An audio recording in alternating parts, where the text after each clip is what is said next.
Hello everyone, स्वागत है आप सभी का आपके अपने चैनल पढ़ाई विद बड़ू भैया पर।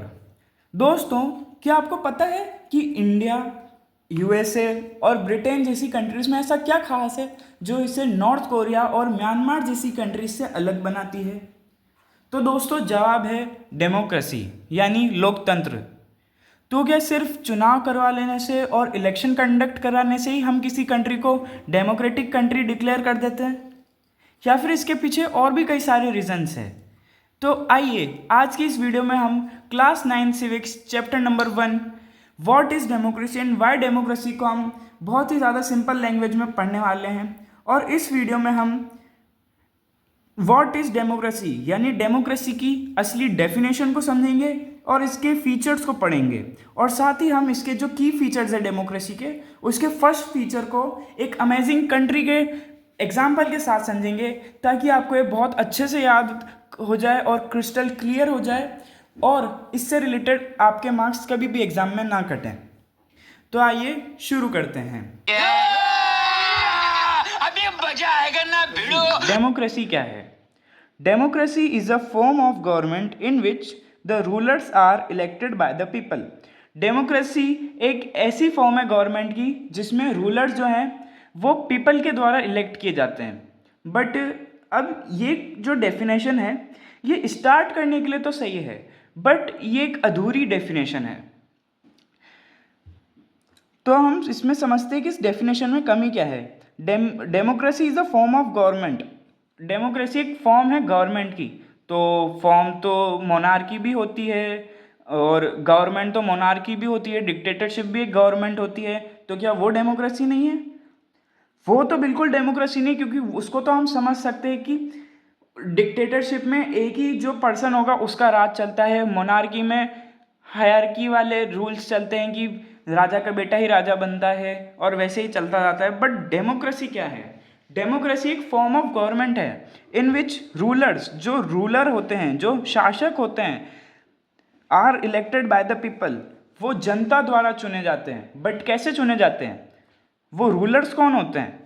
वो जनता उनको चुनती कैसी है? और जनता कौन होती है?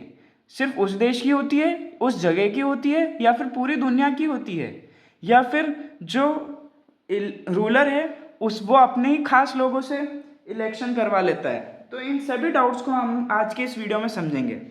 तो ये तो थी डेमोक्रेसी की बेसिक डेफिनेशन। तो आइए अब हम स्टार्ट करते हैं इसका first topic, features of democracy. Democracy के फीचर्स।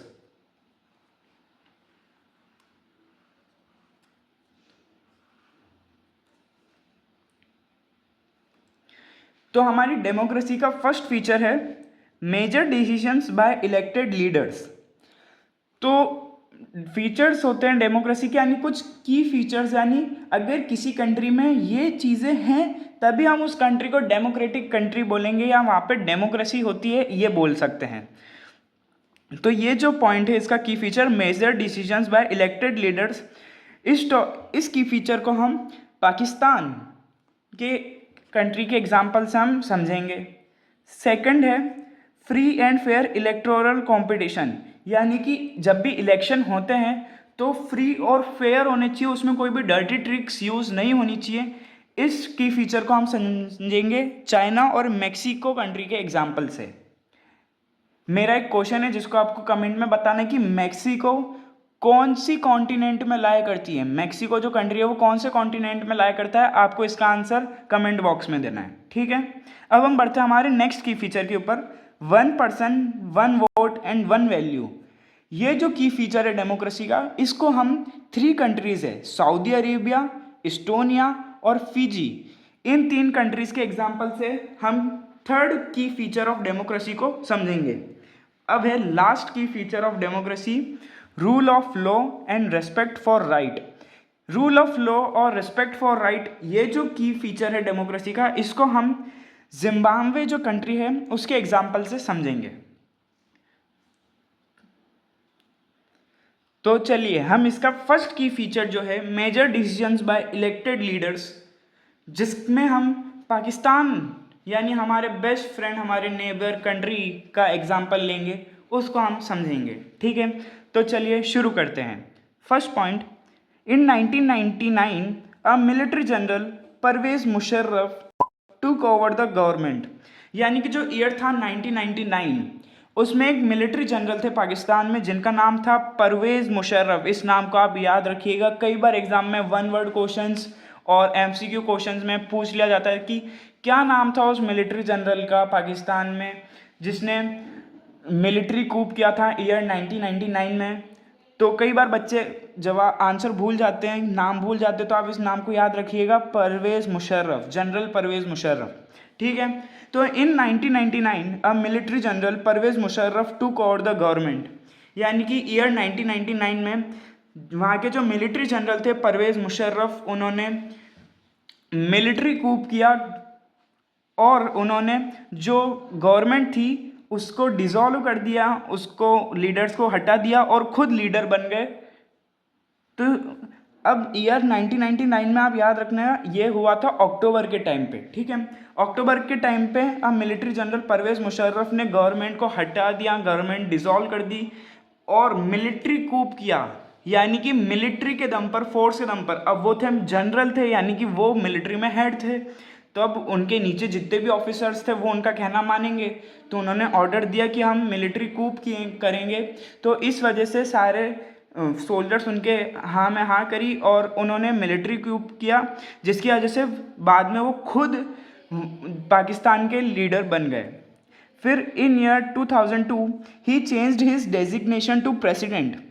पहले तो वो थे मिलिट्री जनरल, आप याद रखना उनकी डेजिग्नेशन को। 1999 में जब उन्होंने मिलिट्री कूप किया था वो थे मिलिट्री जनरल, और in year 2002 he changed his designation from military general to president. मतलब वो थे तो पहले मिलिट्री जनरल, बट उन्होंने अपने डेजिग्नेशन को मिलिट्री जनरल से चेंज कराकर प्रेसिडेंट कर लिया, यानी अब वो खुद ही उस कंट्री के प्रेसिडेंट बन गए।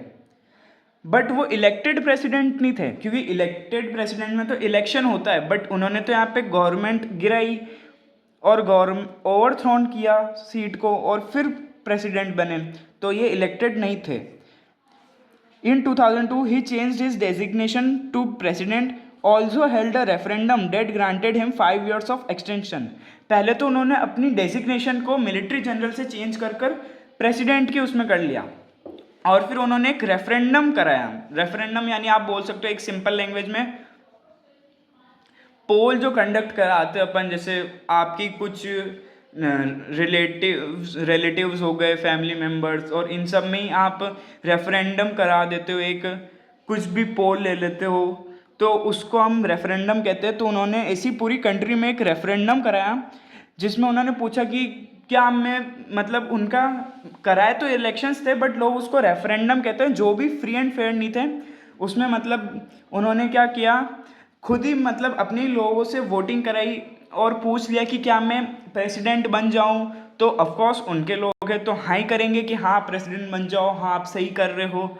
तो ऐसे क्या करा उन्होंने, पहले तो अपनी डेजिग्नेशन चेंज कर लिया, प्रेसिडेंट बन गए वो, और फिर उन्होंने एक झूठ मूठ का रेफरेंडम करा लिया जिसकी वजह से उनको 5 ईयर्स का एक्सटेंशन मिल गया।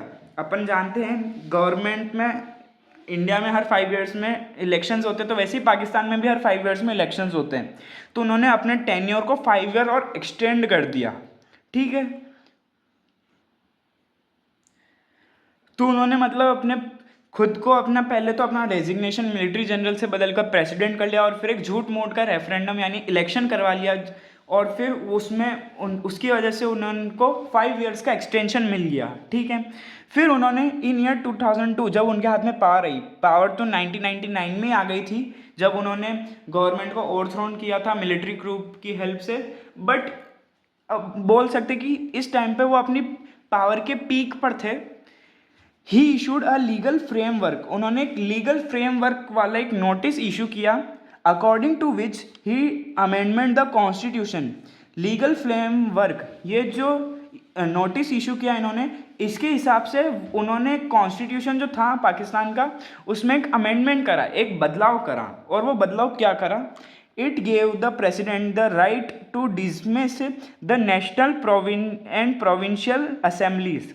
उन्होंने बदलाव ये किया कि प्रेसिडेंट को जो है वो सारे राइट्स मिल गए और प्रेसिडेंट के हाथ में एक ये राइट भी था कि वो नेशनल और प्रोविंशियल असेंबलीज जो थी उसको डिसॉल्व कर सकता था, डिसमिस कर सकता था। यानी कि यहाँ पे तो वही बात हो गई, प्रेसिडेंट खुद तो इलेक्टेड ही नहीं है, बट उसके हाथ में राइट है कि वो नेशनल और प्रोविंशियल असेंबलीज को डिसमिस कर सकता है जो इलेक्टेड है। ठीक है, अब हम पढ़ते हैं इसका सेकंड पॉइंट।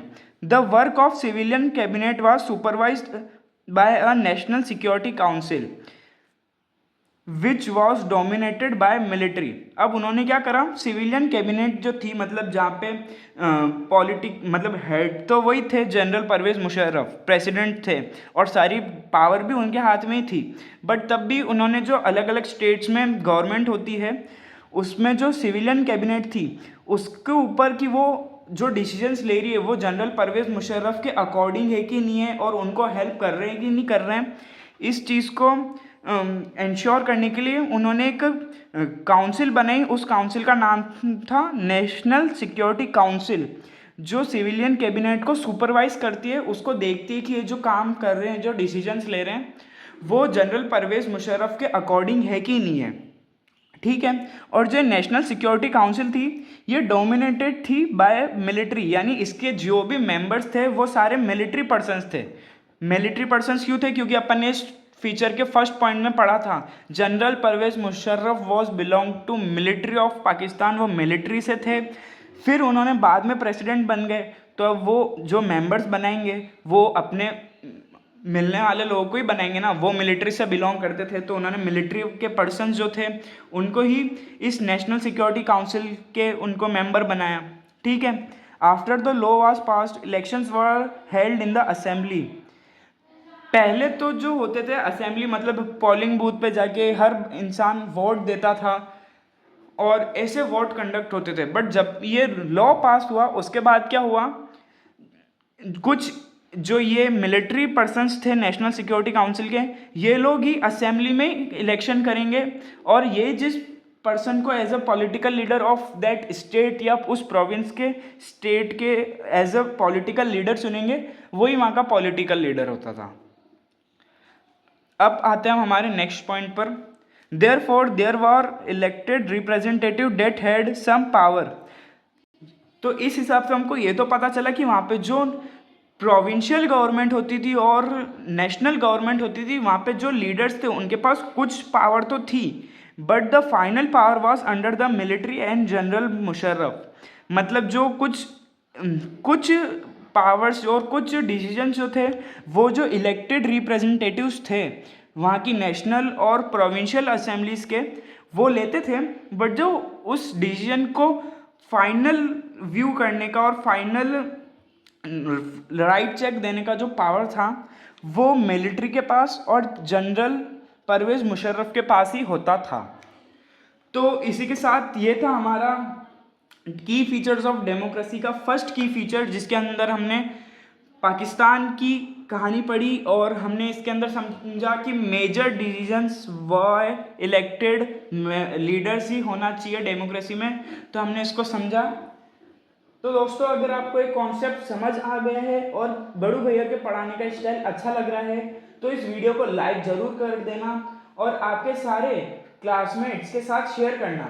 चैनल पर नए हो तो सब्सक्राइब करके बेल आइकन को दबाना बिल्कुल मत भूलना, ताकि अगला पार्ट आते ही आपको तुरंत पता चल जाए। तब तक के लिए bye bye, see you, and पढ़ते रहो और फोड़ते रहो। बाय।